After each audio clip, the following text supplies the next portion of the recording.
Good morning. Today is Thursday, August 3rd, 2023. I'm Aaron Hall, an attorney for business owners and entrepreneurial companies. And today you are part of a live Q&A where I am answering questions from business owners, entrepreneurs, and those who are learning more about business law across the internet. All right, let's get into it. What is the first question here? What is a mistake I regret? This came up recently in a conversation with one of my four daughters. She is using her summer to work very hard in a unique opportunity that she had.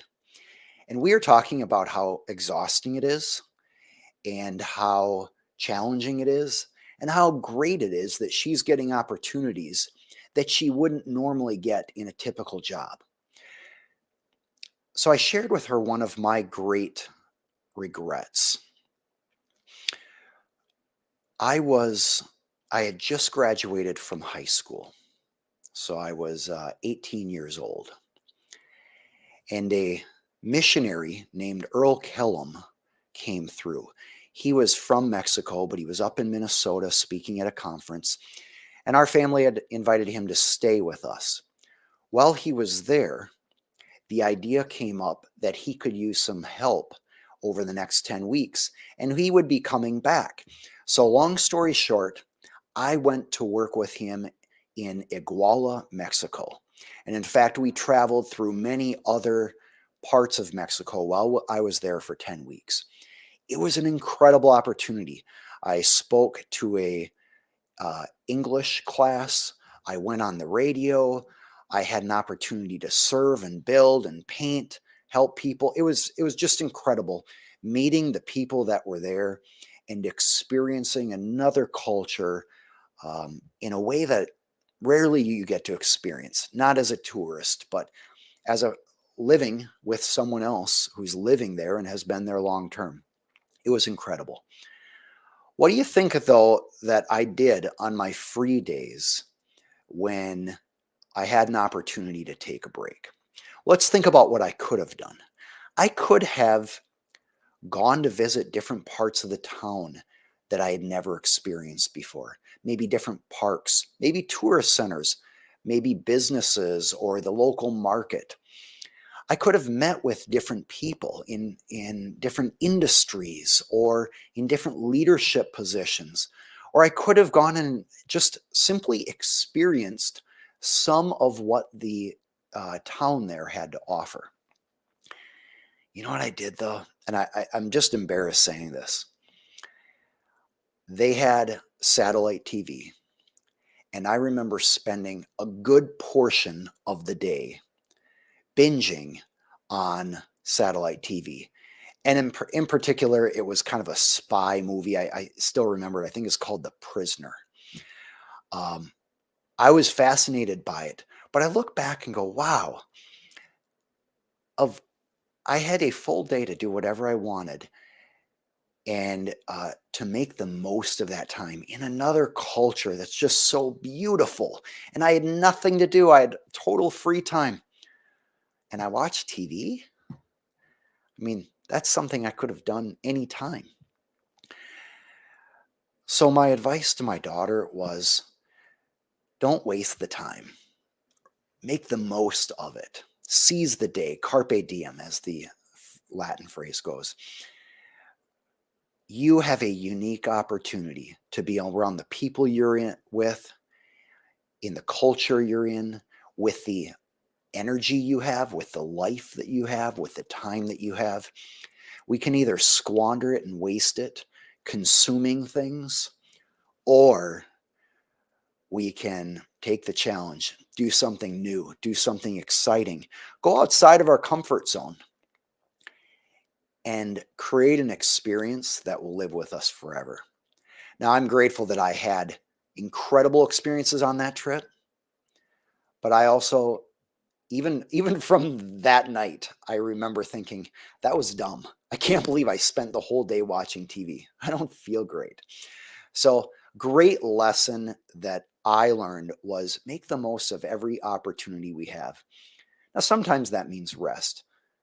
We all need that. But also, it's too easy these days to pop on some streaming show, to sit on the couch, to grab a bag of some junk food. And the what I keep asking myself is, God, what do you have for me today? I say that because I'm a Christian, and rather than thinking about what is it I want or need or should do, it's, hey, let's step back and just say, what what do you have for me today? What is the opportunity available? And whether you have a faith or not, the question of what opportunities do we have today? And how do we be intentional about taking advantage of that time? So that we don't have regrets, like binging a TV show all day when we could have gone and explored a beautiful area like Iguala, Mexico. All right, next question. When should businesses with multiple locations have separate LLCs? That's the overarching question. Let me give you the more detail that was presented. For companies with multiple locations, is it better to have each location be a separate LLC for both the business and the real estate? We're finding we currently have it like that, but we're finding some downsides. For example, separate legal entities are treated separately by health insurance companies. So each entity needs to satisfy the minimum number of participants in order to offer benefits at each location. If this offers the best legal protection, then is there a way to collectively use a holding company until business reaches a scale where a C Corp makes sense? Or is there a better approach? This is a great question because it highlights business owners' competing goals. On one hand, your goal is to have simplicity. You want to keep it simple. You don't want to have a bunch of entities and have all the transactions between them and keep track of which employees are working for which ones. You also prefer to maximize economies of scale. For example, when you go to get health insurance for your employees, you'd like to have one policy for all of them, not having to have two policies. Or, for example, if you have, let's see here, let's say you could get a bulk discount in a particular company. You'd like to maximize that by having all employees included, not having to parse it out between the different companies. On the other hand, your goal is to have limited liability. So the impact of one business doesn't affect the other business. In other words, if one gets sued for millions of dollars, the other one isn't at risk. So what do we do about this? By the way, too, I'm also very cautious of over-lawyering things because lawyers might suggest a technically precise answer that in business doesn't work out well. And that's why it's really helpful to have attorneys who represent you, who understand not just the technicalities of the law, but also how business works. I think I would first see whether it is possible to have everything under one entity and get an insurance policy that would cover all the risk that you're concerned about. But here's the problem with that idea. There are going to be some risks that insurance won't protect against, like breach of contract. If you breach a contract, you are typically not going to have an insurance company who will cover that. Why won't they cover it? Because if you are able to just breach contracts without any consequence because the insurance company is going to pay the bill, you'd be incentivized to breach contracts all day. So insurance companies won't cover that. So I would want to, first, what I would do is I would look at the specific business and figure out what are the real risks that we're talking about here. If it's the type of business that's going to get sued for, or has a risk of getting sued for employment practices, so wrongful termination, discrimination, things like that, you can get employment practices liability insurance. So that's a great option. If it's a business that is putting products into the stream of commerce, so it's either a manufacturer, a wholesaler, a distributor, or a retailer, then you're looking at products liability lawsuit risk, but you can get insurance against that. You can get general liability insurance for your company. So if people slip and fall or have injuries, things like that. You can get workers' comp. And in fact, you're generally required to get workers' compensation insurance so that if workers are injured, that gets covered. So I think I would look carefully at the business and say, all right, is there a way to insure against the risk and put everything together? If there is, often that can have the simplest or be the simplest approach, because now you've taken care of the limited liability issue and you can just think about managing everything else within a single entity. The next step, though, is moving assets out of the entity. So you have a holding company and you have an operating entity.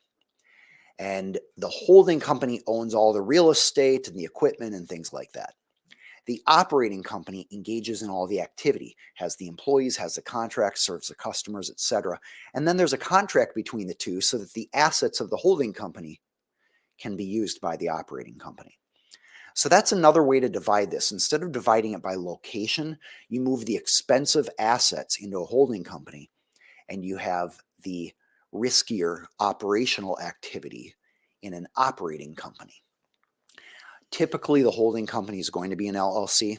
The operating company could be an LLC or an S corporation. The one advantage to an S corporation is you can reduce some taxes in certain situations, payroll tax or self-employment tax.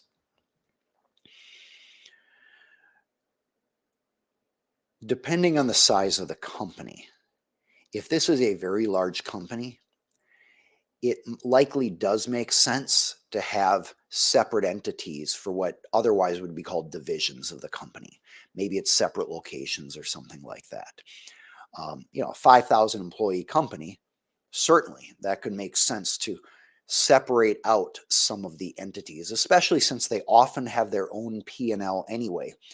P&L stands for profit and loss, and it essentially means when business leaders are trying to assess how divisions of a company are doing, they often have each division create its own profit and loss statement. So the business owners or leaders of the company have the ability to see how is that division doing financially separate from the other divisions. So if you have separate P&Ls for divisions, then you may be at the size where it is worth having a separate entity for each division.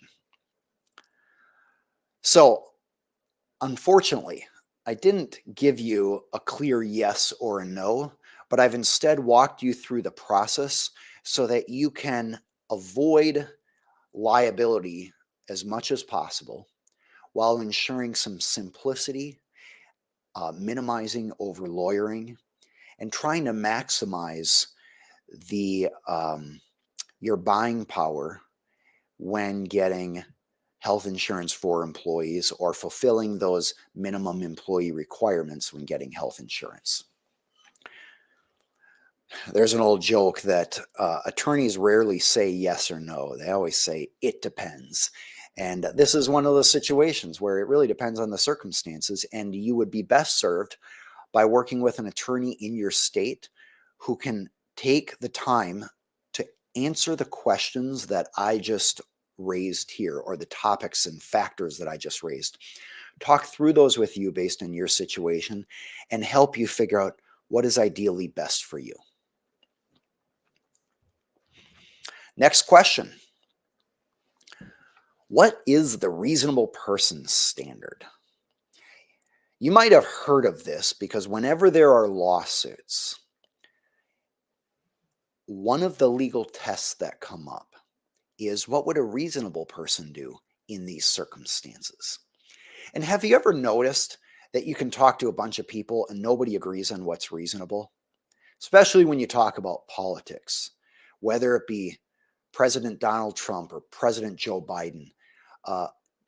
Do people agree on whether their conduct was reasonable? No. So first off, who decides what's reasonable? That's a big question when going to a lawsuit. Well, it's the judge unless there's a jury. And then usually the jury will decide what a reasonable person would have done in similar circumstances. But let's face it, some reasonable people get drunk, act foolishly, are tired at times, have poor judgment, make mistakes. Couldn't you argue that under a reasonable person standard, hey, mistakes happen? The law says no. The law says it's not just any old reasonable person, it's a prudent reasonable person, or a reasonable person acting prudently. So, not a reasonable person who's making mistakes, who's tired, who's negligent, who's not thinking about things, but rather a reasonable person who's prudent, intentional, thinking about what's happening, and doing the best they can, or at least doing what would seem like a proper way to handle something. That's the reasonable person test. And it comes up regularly in negligence cases. Because in negligence, you have to show 4 things. First, that a person had a duty not to do what they did. And that duty is based on a reasonable person. What would a reasonable person have done in that situation? Now, if the person is a doctor or a lawyer, and the question is whether they engaged in malpractice, then we don't just ask about an average reasonable person. We ask about a reasonable doctor in that medical practice area, in that jurisdiction. Or if it's a lawyer, we ask about a reasonable lawyer in that type of legal practice in that geographic area. And sometimes, let's talk about if you have a jury trying to figure out what a lawyer should have done. How are they to know? This is how. The parties in the case bring in experts. These are attorneys who know what that answer should be, and they explain it to the jury. So the jury can decide what was reasonable, but they can do that based on the knowledge presented by the expert lawyer or the expert doctor speaking about what the standard would be in that particular profession. Okay, so what is the reasonable person standard? It is usually what a reasonably prudent person would do in like circumstances. And for a professional like a doctor, a lawyer, accountant, or any other architect, engineer, any other professional, it's what would that type of professional in the geographic area where they're located and in the field where they practice, what would that professional do in similar circumstances? If the person in the lawsuit, the defendant, did not act as a reasonably prudent person would in similar circumstances, then they are typically going to be liable for any damages that occurred. Essentially, they had a duty to act reasonably, they breached that duty, and then whatever damages they caused because of that breach, they'll be liable. All right, let's take a look at the next question here. Are written contracts always required? Business owners have a goal of making sure that their contracts are enforceable. But the problem is, what if they're oral? What if they're not in writing? Or what if it's a thumbs up? Like, hey, I'll paint your house for $500. And the homeowner says, is that gesture enough? Because it's not in writing. It's not even orally spoken. So the problem is, how do you know when a contract is enforceable? Well, the good news is the law is very clear on this. If a person extended an offer and the other person indicated an acceptance of that offer, then there's a contract. It doesn't matter if it's in writing. It doesn't matter if it's spoken or not. A thumbs up is enough. In fact, if Sally said to me, "Hey, Aaron, if you want to come paint my house on Friday, I'll pay you $500." And I look at Sally and I give no response and I walk away. But on Friday, I show up and I paint her house. I have accepted her offer by my performance. So as a result, there is a contract. So the law does not require a contract to be in writing to be enforceable. It can be oral, it can be a gesture, it can be a nod, it can be some sort of performance like performing on the request in the offer. Now, there are some exceptions to this. Here are some of the big ones. Certain sorts of contracts have to be in writing under what's called the statute of frauds. For example, a contract that takes more than a year to perform, or a transaction in real estate, and a number of others that you can see by looking at the statute of frauds. And we'll put a link in the description below for an article on the statute of frauds, so you can see which sort of contracts must be in writing. What are some other exceptions? Well, an offer needs to be sufficiently detailed for it to be accepted. For example, if you leave out the dollar amount, usually that means that there wasn't sufficient detail in the offer. For example, if Sally said, "Hey, Aaron, I'll paint you, or I'll pay you if you come to my house and paint it on Friday." Well, if I come and paint the house on Friday, there's a question. What amount did she agree to pay me? Now, can she get off without paying at all? No. There are other legal doctrines that apply in that situation.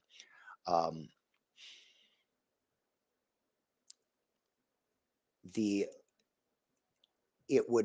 would potentially be, so these are doctrines in equity. It would be potentially let's see, promissory estoppel.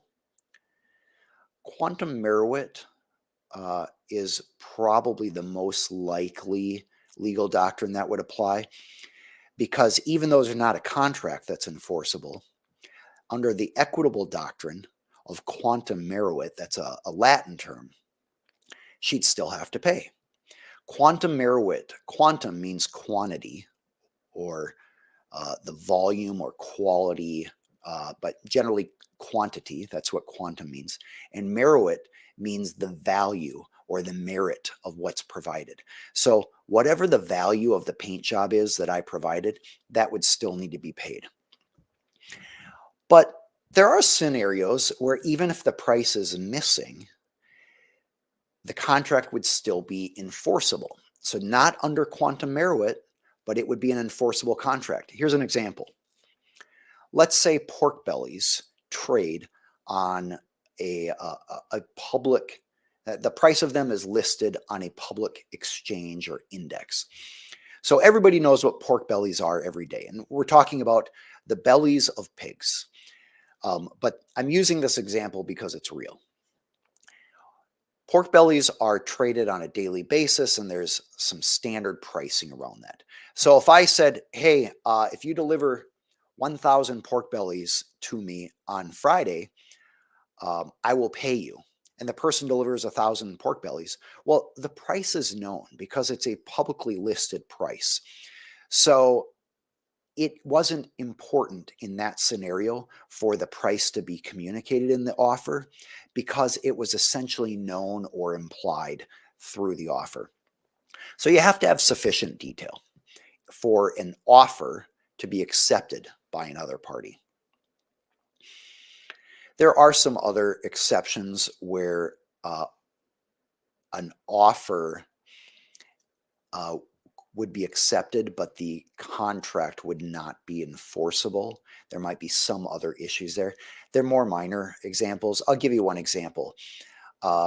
If somebody said to me, I will pay you $1,000 to kill my ex-spouse, and I said, I accept. Is that contract enforceable? No, because it's illegal. And any contract to do something that is illegal is not enforceable. So there are some extreme exceptions there. But going back to the general question, are written contracts always required? No. Contracts can be oral. They can be communicated in many different ways, emails, etc. There is no requirement that a contract be in writing unless it's the type of contract listed in the statute of frauds. All right, let's take a look at the next question here. Do all contract breaches lead to damages? The short answer is no. Let me explain. So you may breach a contract and you're concerned, am I going to be liable? Could I go to jail? What are the risks here?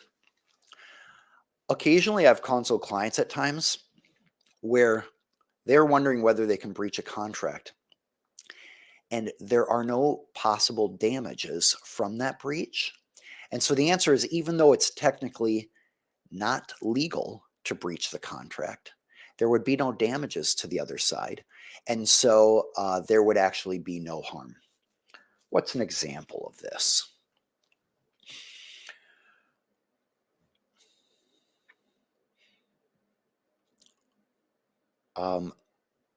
Let's say, for example, that you have a contract with someone to sell them 1,000 white t-shirts of a very specific brand and SKU or model number. And they're made by a big company. Let's say they're Nike t-shirts. You offer to sell 1,000 of them. And let's say you offer to sell them for a total of $10,000. And you make the offer, the other side accepts, now you have a contract, and they have to be delivered, let's say, in 2 months. Well, if you go to the buyer of those t-shirts and say, I am not going to be able to deliver these t-shirts to you in 2 months, but here's a competitor who can sell the exact same t-shirts and deliver it by the exact same date. And let's just say, hypothetically, they're cheaper. They're only $9,000. So the buyer would save $1,000. If the seller breaches the contract and doesn't provide the t-shirts, but sends to the buyer a way to go buy those t-shirts from someone else. And let's assume, for this hypothetical, that the other seller can provide the t-shirts. There's no harm. It's very simple. All the buyer has to do is reach out and place the order there. In that scenario, there's no damages. There are no damages to the buyer. In fact, the buyer is saving $1,000. So even though you have breached a contract, there are no damages. And as a result, usually you would not be liable in a lawsuit for breach of contract. Why? Because your liability in a breach of contract is the amount of damages. And so here, there are none. So you have no liability. Thus, you're able to, even though you're breaking the law by breaking a contract, you don't have any civil liability to the buyer for doing that. So, do all breaches of contracts lead to damages? Absolutely not. In fact, that is one popular way of getting out of a contract you've already agreed to. That is, if you find a way to minimize or mitigate damages, you'll only owe for the actual damages to the other party. You generally are not liable for the entire deal. Now, there are, of course, exceptions to all of this. I'll give you one big one. Let's say you're selling a house and you decide you don't want to sell the house. So you reach out to the buyer and say, I'm canceling, I'm going to cancel this home and I'm not going to sell it to you. But my neighbor is selling and you can actually get that for a better deal. And it is let's say it's technically valued a little bit more, but it has different numbers of bedrooms, it has a different layout, it's a different color, whatever. A buyer will hear that and say, well, no, this isn't sure, that might be a better deal, but I don't want that one. I want this one. What can the buyer do? The buyer can sue for specific performance, which means the buyer can force you to perform on the contract, even if you don't want to, even if there are no damages to the buyer. So even if the buyer has another home or can find another place to live or whatever, if the buyer wanted that unique piece of property and you are canceling the contract, it doesn't matter what the damages are. The buyer can sue for specific performance, which means you must specifically perform as required by the contract. So, do all contract breaches lead to damages? No. But even when there aren't damages, buyers can force you to comply with the contract in certain circumstances, like when they can't get exactly what they wanted from another seller. This goes both ways, by the way. A seller can force a buyer to buy a product, or parties can force other parties to follow through with their agreement by suing for specific performance. Now, whether it actually makes money to spend all that, or whether it makes sense to spend all that money on a lawsuit, that's a separate question, more of a practical question. If you are interested in questions like this answered in short form, so like little TikTok videos, feel free to follow us on TikTok, Instagram, Twitter. We have profiles, and right now at least, on various social media platforms. You're welcome to follow us there and get little short form versions of legal questions that I get asked throughout the week. All right, let's move on to the next question.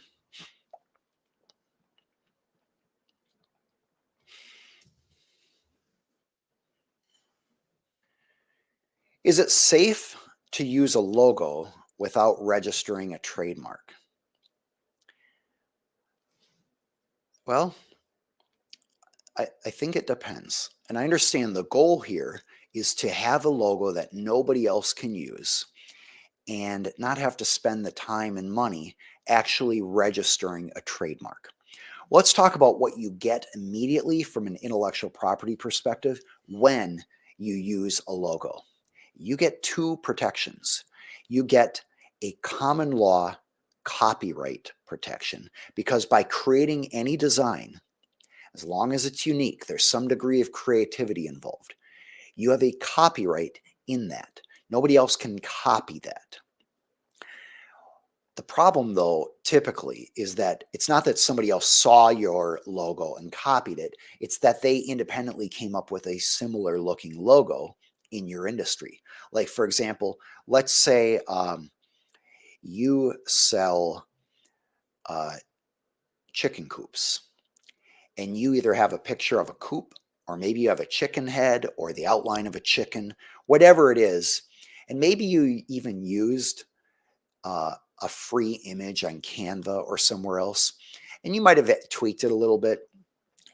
It's not inconceivable that some other seller of chicken supplies might have a similar logo. And so even though they didn't see what you're doing and copy it, it's still a problem for you. So you can't stop them from using something independently created under copyright infringement law, because copyright infringement law only relates to copies, not independently produced similar pieces of art. The second protection you get when you start using a logo is common law trademark protection. That essentially means that if you are the first to use a mark, a brand, a logo, whatever that mark looks like. By the way, a mark could be the word Nike, it could be the Nike swoosh, it could be a number of other logos, marks, phrases, slogans, whatever. Whatever it is that you are attaching to your goods or services that you're selling, like if you're selling shoes and you have a swoosh on those shoes, that would be an example of a trademarked logo, even if it's not registered with the US Patent and Trademark Office. You have a common law trademark wherever you do significant business in a particular county. So this is generally on a county by county basis. So whatever counties you are selling your product in or doing significant advertising in, you have a common law trademark in that county.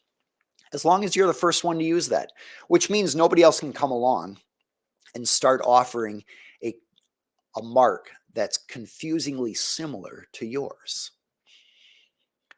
If they do, even though you haven't registered your trademark, you still have common law rights. Nobody else can use your particular trademark in your county. So you could sue them for trademark infringement. A quick note, you need to register a copyright with the US Copyright Office before initiating a lawsuit for copyright infringement. But you can sue for trademark infringement if you don't have a registered trademark. You can sue for a common law trademark. So let's go back to the big question. Is it safe to use a logo without registering a trademark? It is safe in some ways because if you are the first person to use it in a particular county, it's safe in that county. But if you have plans to expand throughout the country, your common law trademark is not going to extend everywhere. And by the way, you get a lot of other rights when you register a trademark.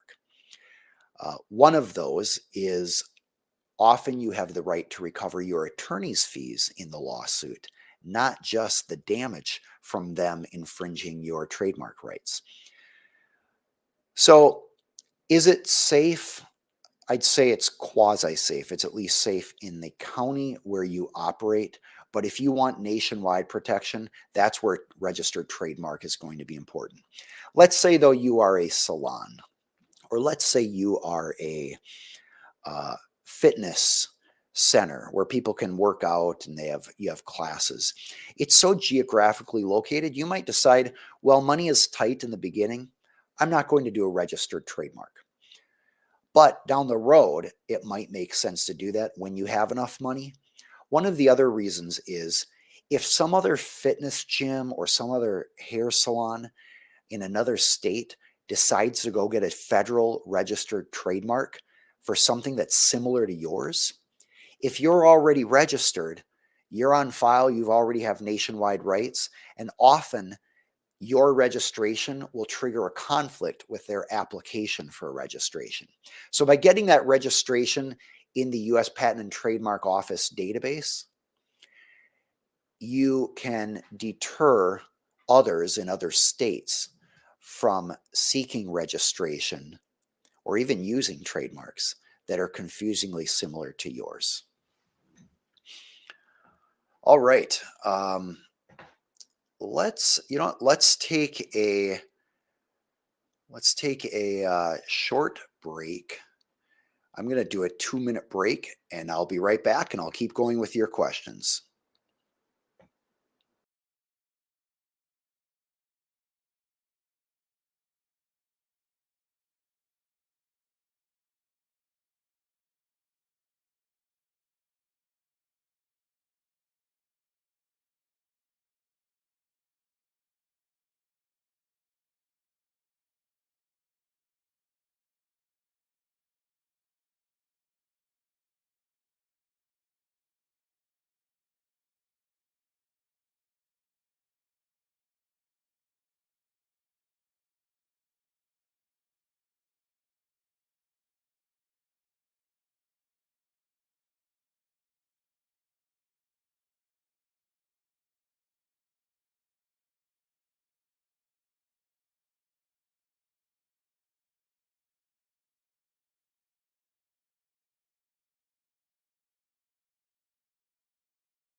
All right, we're back.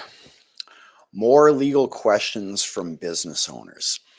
If you're joining us midstream, I'm Aaron Hall. I'm an attorney for business owners and entrepreneurial companies, and I do this video to provide educational answers for business owners and people trying to learn about the law for entrepreneurial companies so that you can avoid problems and you have topics to discuss with your attorney. But because this is an educational show, and I'm not an attorney representing you, I always recommend that you use what we discuss here as a prompt for topics to discuss with your attorney who knows the law in your state and jurisdiction and can take the time to get to know you, your circumstances, your goals, and your concerns.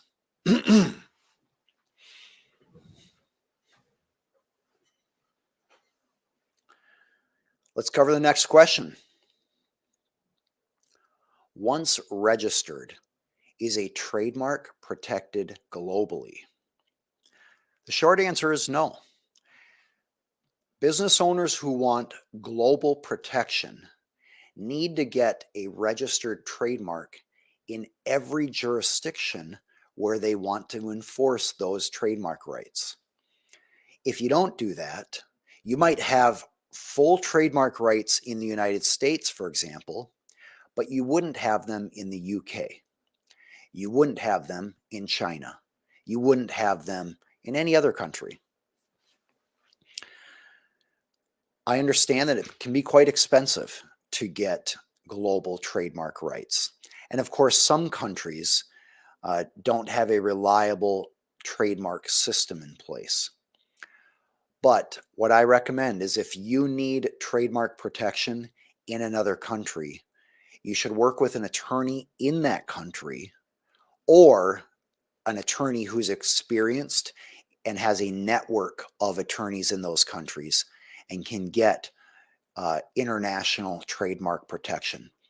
If you're looking for such an attorney, it's not me, but you're welcome to contact me and I can put you in touch with some incredible trademark attorneys who can help not only with US trademark law, but also how to get trademark protection in various other countries where US companies often have commerce. So, once registered, is a trademark protected globally? No, you need to get a US registration is insufficient for other countries. You need to get trademark registration or protection in each country under that country's laws if you want to enforce your trademark rights in that country.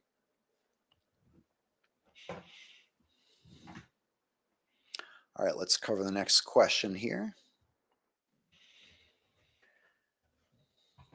Can a business be sued if it's not at fault? The short answer is yes. I'll explain. I've had many businesses come to me over the years who were not at fault, but they got sued. You might think, how can that be? What's wrong with our system? Well, fault is determined by a judge at trial, not in advance at the point when a lawsuit is commenced. So unfortunately, once a company is sued, they have to show that they're not at fault, and that may mean going through an entire lawsuit. In fact, it is quite common for parties who are not at fault, or at least believe they're not at fault, to settle and pay some money to the other side because they don't want to spend all the money for litigating just to get a judgment in their favor. I'll give you an example. Imagine that your company gets sued for breach of contract. And let's assume that your contract does not say that the winner is entitled to legal fees. If you get sued, even though you've done nothing wrong, you're going to have to defend yourself until trial. Now, there are rules. You might be thinking, hey, what about these rules against frivolous lawsuits? You're right, there are rules, but those are for the grossly frivolous lawsuits or the lawsuits that are frivolous and there's no good faith basis to even bring them. That is a really low standard in the American legal system. Usually, a creative lawyer can find some creative way to get a case before a judge.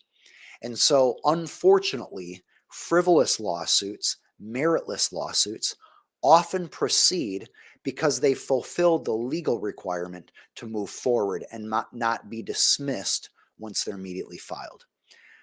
So, it is very common actually for business owners in a lawsuit to pay some money, even though they're not at fault, even though they're not liable, because they'd rather pay a small amount of money and not have to spend it on legal fees rather than a lot of money in legal fees fighting for a year or two or however long it takes.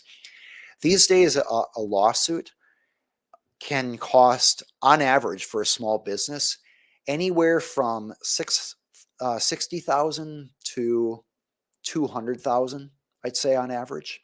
And we're talking about small businesses here, little businesses with a single owner, an LLC or a corporation. I often tell my clients in litigation, no matter what attorney you use, you can expect to spend somewhere between $5,000 and $10,000 a month based on a relatively straightforward lawsuit. And if it gets complex with multiple parties, counterclaims, or various motions that exacerbate the issues, or if there's extensive discovery, you can go well over $10,000 a month in legal fees. So, as you can see, if you're going to spend $100,000 in legal fees in a lawsuit for next year, or you can spend $20,000 to settle now, even though you're not at fault, from a math standpoint, you may be better just spending the $20,000. I can't tell you the times my clients tell me, but it's the injustice of it. It's just so wrong. I feel like if I don't stand up to this person, they're going to keep doing this to other people. They have this moral indignation, and I totally understand that. And in fact, many times those people tell me, I would rather spend $100,000 with you than settle with the other side for half that. But I always encourage my clients to think about what's in their best interest, because at the end of the day, yes, this might be an injustice, but there are a lot of injustices in the world. And sometimes by saving the money here, you can spend money on a better injustice, an injustice that's more dear to your heart. Also, lawsuits are incredibly distracting. They are negative energy. They affect creativity. They affect optimism of a business owner. They interfere with the business owner's time and attention that would otherwise be spent growing the company. And so there are a lot of costs for a lawsuit besides just the financial part. And so, yes, it is quite common for parties who are not at fault to pay money to settle a lawsuit. So to go back to the original question, can a business be sued if it's not at fault? Yes. Now you might be thinking, well, maybe I should sue other people. It sounds like a good way to earn money. It's highly risky. First off, if you are found to be bringing a frivolous lawsuit, you are not only out your own attorney's fees, but you can be out the other side's attorney's fees. You could also be sanctioned with an additional fine or penalty by the judge. The other thing is, there are a lot better ways to make money in this world than bringing lawsuits that are arguably just more than frivolous. Lawyers are not cheap, and even if you win in a lawsuit, often you don't recover the money from the people, even though you get a judgment that says you're owed. Maybe they file for bankruptcy. Maybe they don't pay you. Maybe they require you to chase them to get the money, and now you have to keep spending money to chase them down. It can be incredibly frustrating to parties who win a case and still can't collect on it. So, no, I don't recommend suing people who aren't at fault. And in fact, even when people are at fault, I think through with my clients, what are the real costs an investment of going forward with this. And let's then weigh that potential return on investment. And if you're not likely to recover a lot more money than you spend, it's probably not worth moving forward with the lawsuit. All right, next question.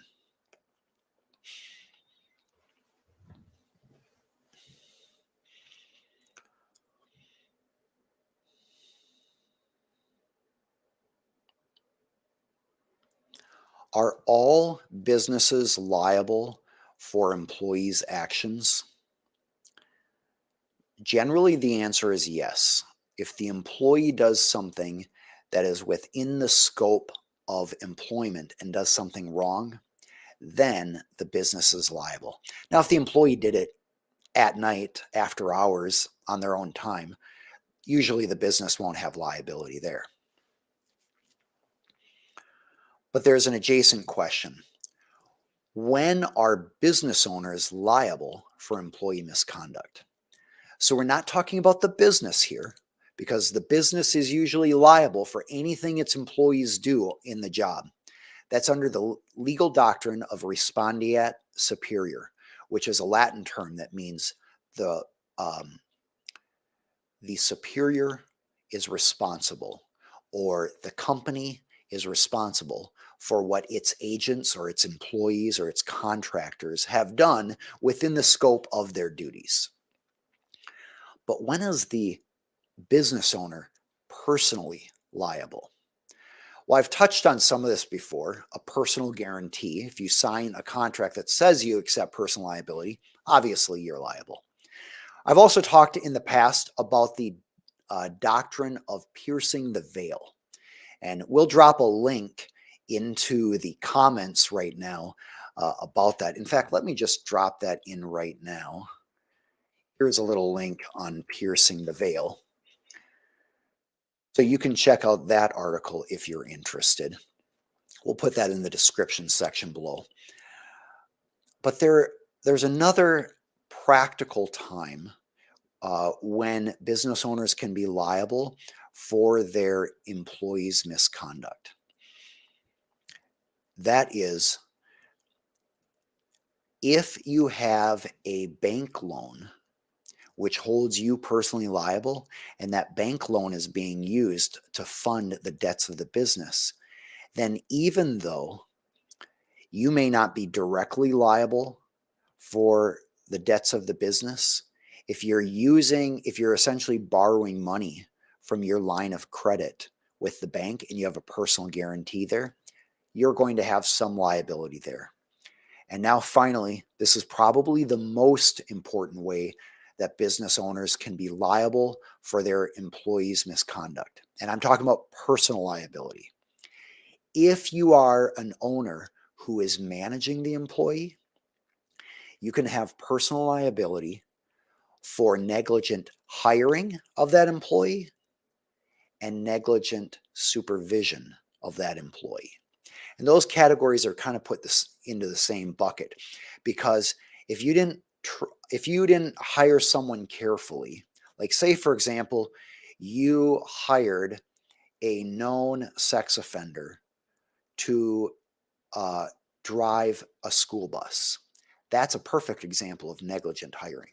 Or if you failed to do a criminal background check on school bus driver applicants who you were going to offer a job to. Negligent hiring, straightforward. Sometimes it's not as clear as that. Like if a person has a propensity for dishonesty, if they tend to be dishonest, the question is, could you have figured that out in the hiring process if you had done something more in the hiring process? That's going to be a gray area. That's harder to prove. But then there's the issue of negligent supervision. Once you hired the person, did you train them properly? Did you give them the tools that they need? Did you provide proper supervision and accountability and oversight? Well, what's proper, you might be asking? What's proper is whatever a reasonably prudent person would do in that situation. It's the reasonably prudent person standard. So if you hire somebody to drive drive tractor at a farm, and you don't ever ask them if they have experience.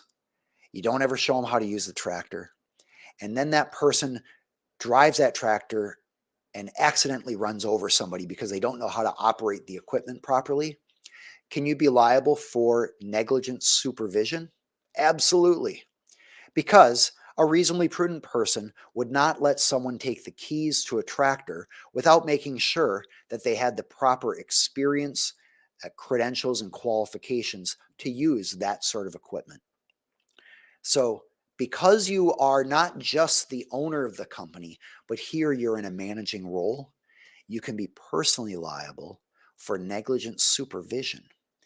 That is partially why it's important to document your hiring process, your onboarding and training process, and to document what resources and training is given to each employee, so that at least if they do something wrong, you can show you had proper supervision in place.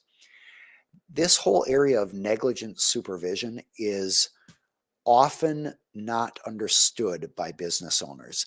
And it is a huge important area for business owners to be aware of, because not only can the company be liable, the business owner who's managing these people can be liable for negligent management or supervision if they cannot prove they acted as a reasonably prudent person would when managing an employee who later commits misconduct.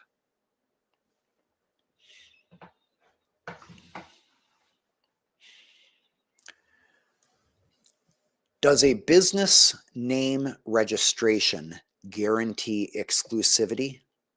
No, it doesn't. So, business owners, when you start using a name, you would love to have some sort of guarantee or assurance that when you use that name, when you register it with your state, that nobody else will use it.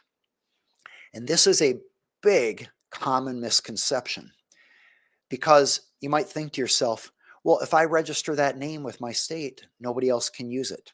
So let's say, for example, you registered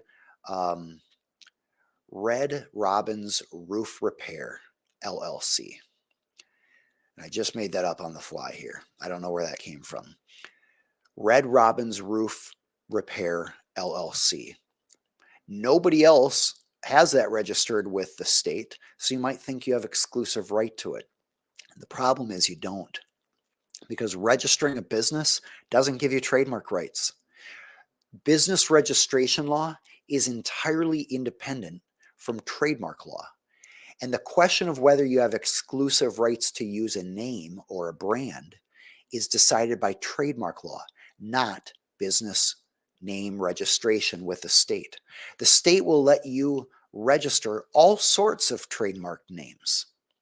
That doesn't give you any right to use those names, which is why when you go to register a name with your state, you usually want to make sure nobody else is using it and has some sort of trademark with it.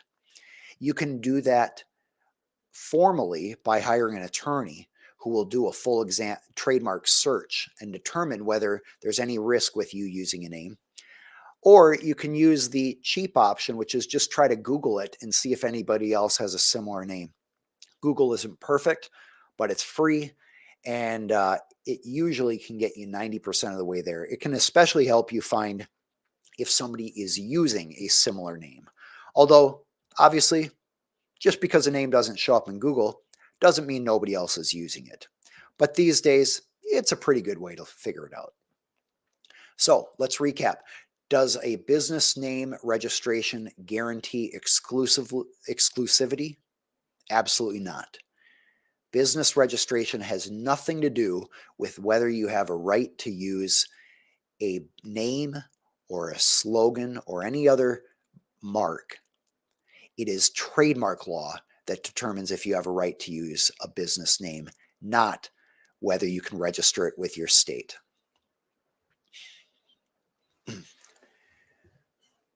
Do you need a lawyer to incorporate your business? Absolutely not. And I regularly tell clients, you don't need a lawyer to do this. You don't need to use some service like LegalZoom or any of these other services to set up an LLC or a corporation, you can do it on your own. Now, there are a couple considerations, and often these considerations can be discussed with a CPA, and you can save a lot of money by using a local CPA. The first question is, are you going to save more money, or are you going to be better situated to have an LLC or an S corporation? And if you're just going to own this business on your own and it's a simple business, usually you can just work with your CPA to figure out whether an LLC or an S corporation is better for you. And then either the CPA will register the business for you, or you can get free forms online. Usually the government office that handles business registrations has templates available. I know Minnesota has that. And for most business types, you can use the template for the articles. For example, if you want to register a C corporation, or I'm sorry, a corporation at all, you would use the Articles of Incorporation template provided by the Minnesota Secretary of State. Now, why did I say you should work with a CPA? Because if you don't elect to have that corporation taxed as an S Corp, it will be by default taxed as a C Corp or a C corporation. That's not good usually, because that results in double taxation. And if you register an LLC, by default, it is taxed as a sole proprietor if you're the sole owner of the LLC. So working with a CPA is a great option. Now, when would you want to use an attorney? If you have multiple owners, pretty important. If it's a complex business, pretty important. If it's going to be a business that grows in size or have significant revenue, I'd say spend the money now to make sure everything is done right. But for example, if you're opening a little Etsy business and you're hoping to make $5,000 to $10,000 a year, I wouldn't spend the money on a lawyer or some other online service to form your entity. I'd go to the Minnesota Secretary of State, file your own articles of organization for a new LLC, work with a CPA to make sure you're taking the proper tax deductions and exemptions, and save the money on the legal fees. And I have recommended that my clients actually do that rather than working with me. In fact, sometimes I'll tell them in a 5-minute call, hey, look, in your scenario, you're not going to need an S Corp or benefit from the tax savings there. You're going to need an LLC. It's a single owner LLC. You don't need me to put that together. You can just go file that with the Secretary of State's office on your own. In fact, the Minnesota Secretary of State has a little Q&A wizard where you just answer different questions and then pay your filing fee, and it gives you a printout of your articles of organization. That is a great option for small businesses that really don't have the money to put into a lawyer. You can always do this later. You can always bring a lawyer on later to fine tune some of what you're doing or look it over and make sure that as you grow, you have things in proper legal order.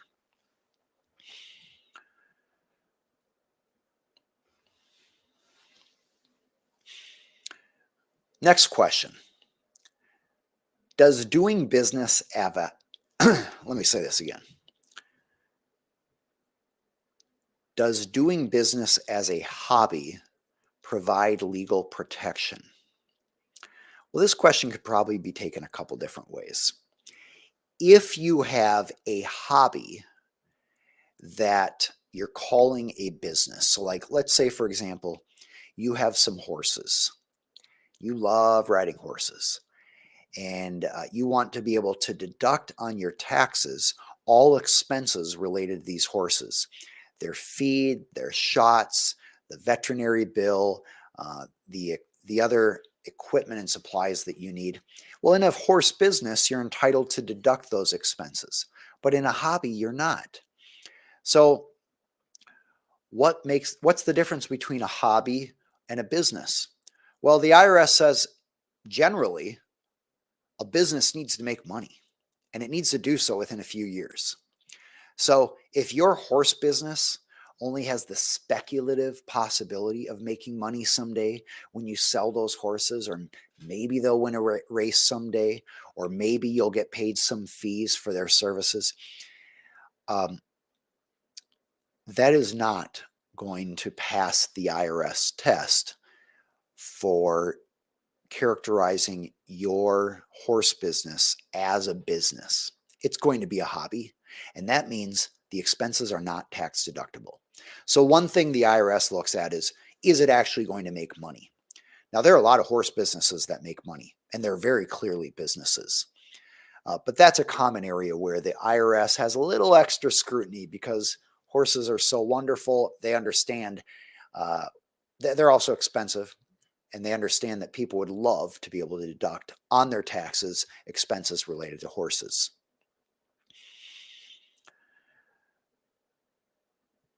So let's go back to the question, does doing business as a hobby provide legal protection? Well, if your hobby is legally a business under the tax code, you're going to be able to deduct those expenses. And yeah, having an LLC or a corporation is going to provide some protection for you. Now, it is actually possible to have an LLC or a corporation that is considered a hobby by the IRS, but still has limited liability as it relates to other creditors of the business. So in that scenario, whether the IRS treats it as a hobby or not, an LLC or corporation still provides limited liability.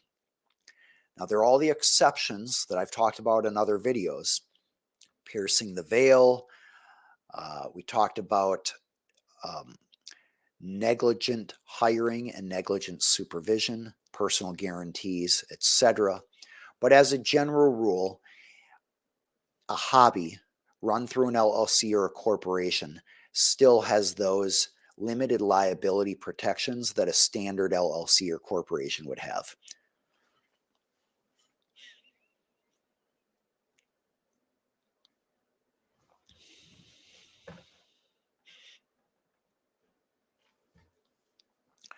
By the way, if you want to get notified of future live Q&As like this, you're welcome to subscribe to our channel and turn on notifications on YouTube. Just search for Aaron Hall Attorney if you're not already on YouTube, and subscribe. You'll get notified next time we have a live Q&A like this. Is an independent contractor the same as an employee? No, it's not.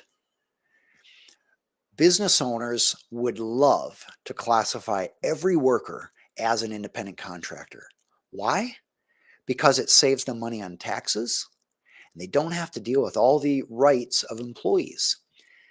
Employment laws in every state give rights to employees that are not available to independent contractors. So if possible, a business would love to characterize every single worker as a contractor, not an employee. And for this reason, legislatures in every state have come up with, or if not legislatures, judges have come up with a standard for determining whether a person is an employee or an independent contractor. By the way, the other body that comes up with this besides judges and legislatures is a department in the government that oversees employment matters, whatever that's called in your particular state, Department of Employment or whatever it's called. So business owners would love to say everyone's an independent contractor. That would save them money on payroll tax, save them about 15%, by the way. So it's not an insignificant amount. Business owners would also like to characterize workers as independent contractors so they can avoid all the employment laws that protect employees. But there are employee independent contractor tests or standards, and there's a number of them. There's the IRS one, there's the one in your state. Each state has different ones. But these tests are used to determine whether a business owner has to characterize somebody as an employee, even though you'd love to characterize them as an independent contractor. All right, what happens if a person is mischaracterized? In other words, you called them an independent contractor, but under the law, under the legal tests, they're actually an employee. So first off, you can get in trouble with the government. Second, that person can sue you for all the rights as an employee and for compensation for the tax that the contractor paid that you as an employer should have paid. So the consequences can be quite significant. There can also be attorney's fees and additional penalties on that. So as a business owner, if you are using workers, especially individuals, I'd recommend working with an attorney or possibly a CPA in determining whether each worker qualifies as an employee. Now, if they're in your office, if they're your secretary or president or assistant or director of a department, obviously they're an employee. And by the way, if they are an electrician or a plumber or an attorney who just comes in and helps with something and they're located at another location, they help a lot of people, obviously they're a contractor. It's the ones that are somewhere in the middle that are trickier. For example, let's say you hire a photographer. That photographer, the question is, does that photographer use her own equipment or your equipment? Does the photographer serve other clients or just you? Does the photographer work in your office or outside the office? Does the photographer have the independence and autonomy to implement her professional skills? Or are you giving guidance and training and careful direction and oversight? These are factors or questions that are asked in the test to determine whether a person needs to be categorized as an employee or can be properly categorized as a contractor. And that example I just gave you with a photographer who's doing a lot of work for a business, that is a great example of a gray area where often the photographer will be considered an employee if they're working a lot for just you. They spend time in the office. Maybe they use your equipment. You may be supervising him and giving him very specific direction. That's looking a lot more like an employee than an independent contractor who just kind of comes in and does a job and is done. So is an independent contractor the same as an employee? No, there's a huge difference under the law. And if businesses call people independent contractors and they're really employees, the business can have a lot of liability. If you're in that situation, I recommend contacting an employment attorney in your state and explain, hey, I just found out that some of my workers who I call independent contractors might actually be employees under the law. Can you help me figure out what do I need to do about that?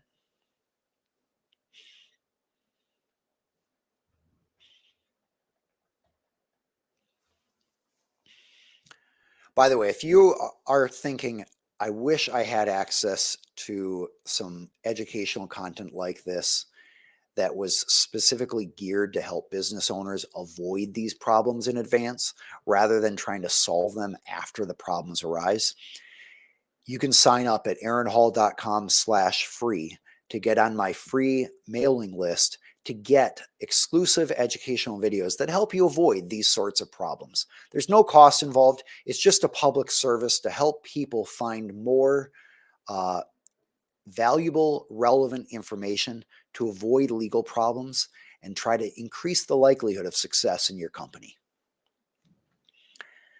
Do contracts need to be complex? No, they don't. And you know what? This is one of my pet peeves with lawyers, that sometimes lawyers seem, some of them, not all of them, but some of them seem, and by the way, it's generally the inexperienced ones or the insecure ones, they over lawyer a contract. They have all sorts of impressive legal terms and impressive length. The idea is they think that the client will consider them really valuable as an attorney if they produce these long contracts that have a lot of legalese. And yet the best business attorneys I know have contracts that say precisely what the business owners mean and intend to commit themselves to. And they say it in short, plain language, not a bunch of legalese that people can argue about later in court about what did that actually mean or what did the parties actually understand. When contracts have terms that the parties signing it don't understand, it the question then comes up, should those terms be enforceable on those parties? Because they didn't really agree to those terms. They didn't even understand those terms. The problem is often if you've signed a contract, you're stuck with that language, even if you didn't understand it, because the law assumes you understood it. So I will sometimes meet with clients who have a big, long contract, and I'll give them a choice. I'll say, look, I'm happy to just amend this contract as you've asked me today, or we can shorten it and use plain language that you understand and the other side understands, and it avoids the potential for ambiguities and misunderstandings, uh, and everybody understands what is the expectation for both parties. The best contracts have the terms that the parties understand and agree to, and say them in clear language, not extra long language, not a bunch of legalese.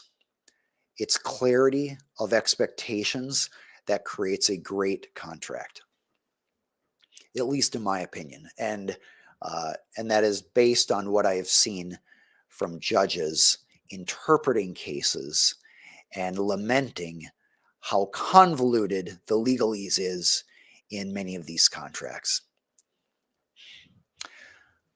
I have a quick question for you. I'd love to know, would you pay $500 to participate in a course provided by me to teach you how to use ChatGPT to produce a high quality contract? Right now, you can ask ChatGPT to produce a contract for you, and it will, but it's not high quality. In fact, it's pretty bad. It's bad for a number of reasons. It often misses important provisions. It often presents those provisions in a way that's biased towards one party or another, and it's not always you. It often is, ChatGPT is often incomplete, or it doesn't gather from you the important information needed. And so I have wondered whether it would be worth my time to create a course that you could participate in that would train you to produce high quality contracts with ChatGPT. I've been able to use ChatGPT to produce some very high quality contracts, and you don't necessarily need a lawyer to do it, but you do need some understanding of the provisions, and you need some understanding of how to prompt ChatGPT to do that. So this whole area of prompt engineering is something that most lawyers have no experience with. In fact, most people don't, because it's such a brand new area. But I've been working on using it with my contracts, drafting complete contracts with it and drafting provisions or rewriting provisions. And ChatGPT is incredibly powerful for that.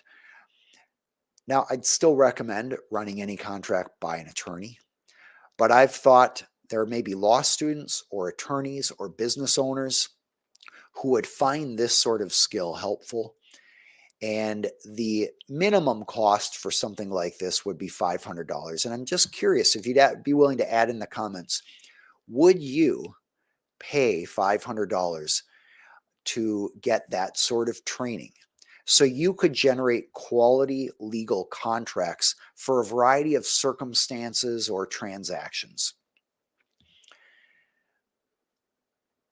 Most contracts cost well over $1,000 to hire an attorney to do. Or you can, of course, go to just get a template. Templates are free, but that's the problem with ChatGPT. They don't necessarily do exactly what you want. It takes some careful crafting to make sure that the language prepared in a contract is customized to your circumstances, the risks associated with that transaction, and includes all the provisions you need to protect you when things go awry. If things go well in the transaction, you didn't need a contract. Contracts are for when things go bad. And so if you would find value in having a course like that, please let me know in the comments. If there's enough interest, I would take the time out of my practice to create a course like that so that business owners, law students, and attorneys could use ChatGPT to create some really high quality contracts. All right, next question here. When can contracts be broken? Well, I answered in a different question, which we'll link to down below, that they can be broken when there are no damages. That's one scenario. Second, contracts can be broken when they're impossible to perform. Not impractical, but impossible. Let me give you an example of that. Let's say you said, Aaron, I will pay you $500 to be on this ship, which departs on Friday and will arrive at its destination on Saturday. I'll pay you $500 to be on that ship. Well, let's say that ship never made it to the United States, so it's not going to be here on Friday, and it can't possibly depart on Friday. It's impossible for me to perform that. That is a scenario of impossibility. Impossibility is a lawful excuse for not performing under a contract. But impracticality is different. Let's say, for example, I offered to sell you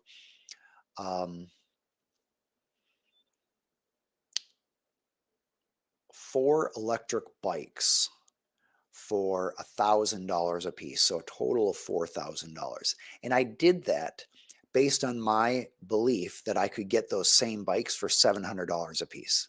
But let's say I later find out that they're now $1,500 a piece. Well, it's impractical for me to fulfill that contract because I will actually lose money on the deal. Is that a valid reason to get out of a contract? No. Impracticality is not. There are some scenarios there that are kind of in the gray area. Let's say, for example, I said, I will hire you to dig a trench from my house to my garage. And it needs to be 10 feet deep. And you say, all right, I can do that. It'll be $1,000. Let's say hypothetically, as you are digging through, you run into some solid rock and you find out it's going to cost you $10,000 to get the equipment needed to go through that rock and actually drill or excavate that trench for 10 feet. Is that impossible or impractical? Well, it's impractical. But here's the thing. Neither one of us knew in this hypothetical that there was going to be solid rock there. We both reasonably assumed that it's just going to be some dirt, sand, clay. And so in that sort of case where there was a mutual mistake regarding the understanding of the performance of the contract, mutual mistake is a reason that you can get out of a contract, or contracts can be broken. Not unilateral mistakes, so not when one party makes a mistake, but when both parties make mistakes, usually performance of that contract is excused. So what's an example of that? Let's say, you know what, I think I'll maybe cover that another time. So there is also one other reason when a contract can be broken.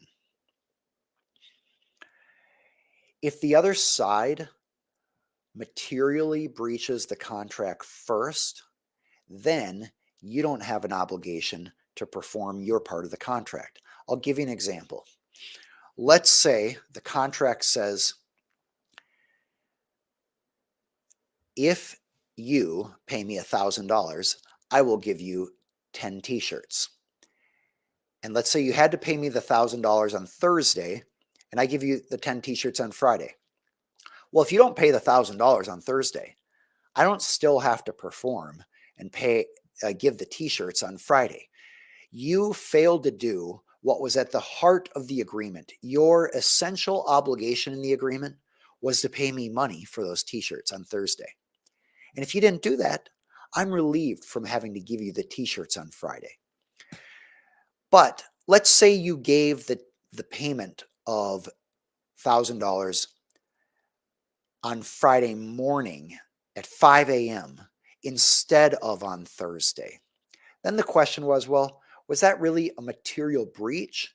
It was a breach. It was delayed. But if it didn't make a big difference, it's an immaterial breach.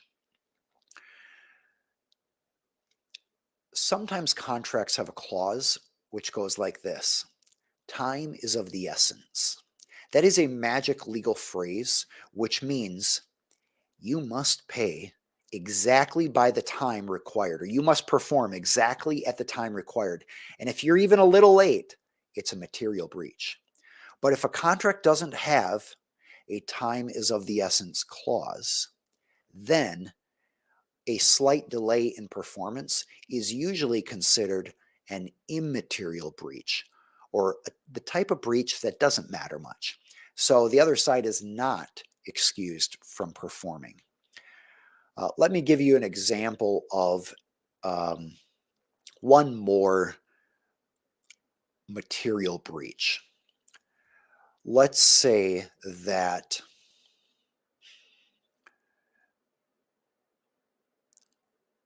a county fair hires a printing company to print flyers to be delivered in mailboxes before the fair, to publicize the fair.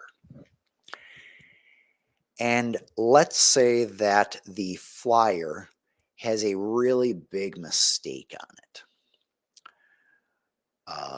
Maybe they accidentally had profanity. Maybe it has the wrong date. Maybe it has some embarrassing errors. Whatever it is, the flyer has a big mistake. The printing company will argue, hey, we did our part. We produced a flyer. Yeah, we made some mistakes, but that was just a little bit of ink on each one. We generally fulfilled our obligation here. Does the county have to pay for that? That flyer would probably be a material breach, because assuming that it wasn't the flyer that the county ordered. And in that case, even though a flyer was produced in time, because it it did not follow the specifications required by the county, that would probably be considered a material breach, and the county would be relieved of paying for that. But let's say there was a slight grammatical error, or a period was missing where it really didn't matter. That would be a breach, but it's immaterial. It's insignificant. It really doesn't matter. And so the county would have an obligation to still pay, even though there was an insignificant breach. That is why it is so important to figure out, is a breach material or not? Usually it takes an attorney to figure it out. The test is, did the breach go to the heart of the agreement? Did it go to the essential expectation of the party? If the breach did, and the party's essential expectations are violated, then the breach is material and the other party is excused from performing. So, when can contracts be broken? When they're impossible to perform, when there's mutual mistake, when there are no damages, and then finally, when there is a material breach of the contract. The other side doesn't have to perform. All right. We have covered a lot of topics here. I look forward to the next live Q&A. If you haven't already, subscribe at aaronhall.com/free. You are welcome to check out our channel where we have all sorts of other questions from business owners and the answers provided to you. I do these videos as a public service, as a way to use my knowledge as a licensed attorney to help business owners avoid problems, spot issues to discuss with their attorneys, and improve the likelihood that you will have a successful company and successful life. It was great being here with you today.